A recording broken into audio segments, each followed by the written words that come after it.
It's always interesting in this body when you have a bill on the floor that's not a unanimous bill to try to guess or just prepare for the day on what kind of things you're going to hear from the other side of the aisle. And they never cease to amaze me. It always feels like they're talking about a different bill, or they didn't read the bill, or maybe folks didn't understand the bill. And it's just fascinating how the Madison bubble chooses to view some things that really should be very basic. I mean, part of what we're working on today with this bill and a couple bills that came before it and several are going to come after it is probably the greatest challenge facing our state right now, this workforce shortage. It's challenging our economy, it's challenging supply chain, which is driving inflation. And today we're offering a lot of ideas, a lot of bills, changes that will help address that issue in a variety of different ways, and this is just one of them. There are certain things that we know for certain. The COVID-19 pandemic has caused a massive expansion in the size and scope of government welfare programs. We have more people on benefit programs than we did before the pandemic. We have also seen massive increases in spending, mostly federal spending, sometimes matched by us, in these programs. We've seen tripling of benefits in food share.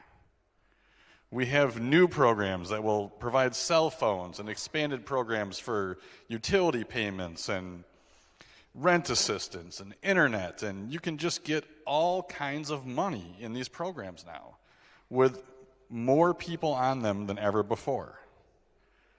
We also know that even though unemployment is low, which the governor and others are quick to point to, we have 100,000 fewer people in the workforce than pre-pandemic. And with all this expanded welfare, it just seems naive to not think that that has to be causing some of that. Are there other things that could be causing some of it? Sure. I just heard a heckling from the other side of the aisle, as you'll have from time to time, even when another member has the floor, but some people have challenges with respect. Like it's a child care problem. Okay, sure. Child care is something that can challenge workforce. I can accept that. That's why we've invested hundreds of millions in federal money on top of our 100 millions of state money in the last year to try to help provide access to quality child care.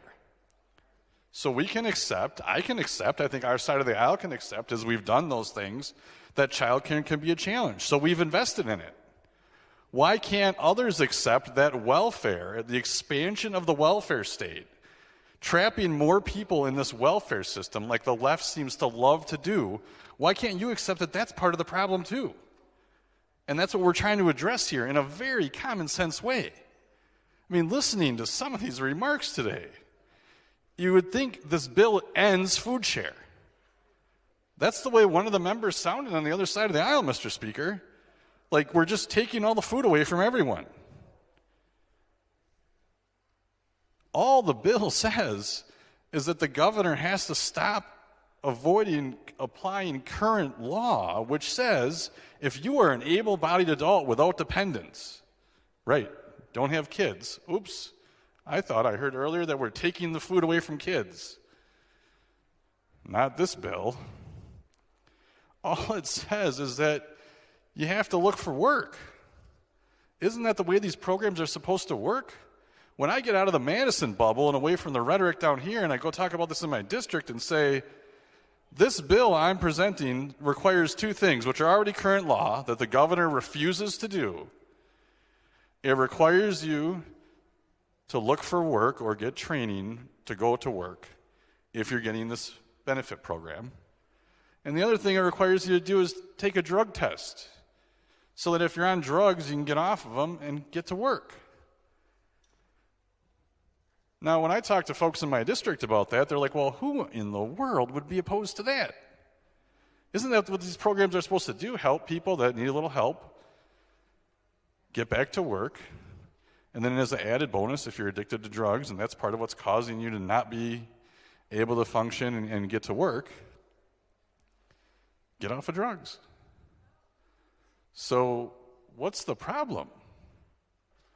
Well, the problem is if you believe that we just need to have all this welfare state and make it easy and keep expanding it to have people sit on the sidelines and collect benefits, we don't like that. And there's a whole system that wants to support that, and that's what we have to support apparently on the other side of the aisle, and make up whatever rhetoric we need to. We're stealing food from people. We're ending the program. I mean, the minimum wage? Well, I'm not even going to get into that. I think the gentleman from the 52nd or 53rd, whatever he is, handled that, because my goodness, wow. I mean, I look at the Walmart distribution center in Beaver Dam that has for years now, has had a semi out there with a banner on it looking for work, way before the pandemic, with the starting wage. And I swear, every time I've driven by it for the last 2 years, the wage has gone up a little bit every time. I think it's like $24 an hour now. And it was $18 3 years ago. I mean, begging for work. $24 an hour. Why are we talking about minimum wage? Good grief. And I mean, I understand, folks just want to continue to create this welfare system on the other side of the aisle, but I don't understand. It doesn't make any sense. People do not understand why it's unfair to ask an able-bodied adult without dependents to simply go look for a job. We'll give you some help while you're working on that, but just go look for a job.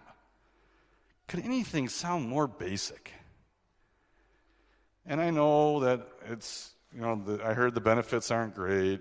They don't go far enough. People don't really want to be on them. But no, it seems like now with these expanded benefits, they do. And I understand that these massive increases to food share maybe don't go as far with the Biden-Evers inflation that we're all living through right now. But it's that way for the folks that are working too. All this bill does is says, Governor, we have current law. These are very reasonable things. You need to stop making excuses. The pandemic is in the rearview mirror. It is not holding down jobs. Folks need to get back to work. We need to help our job creators fill these jobs. The vote's green.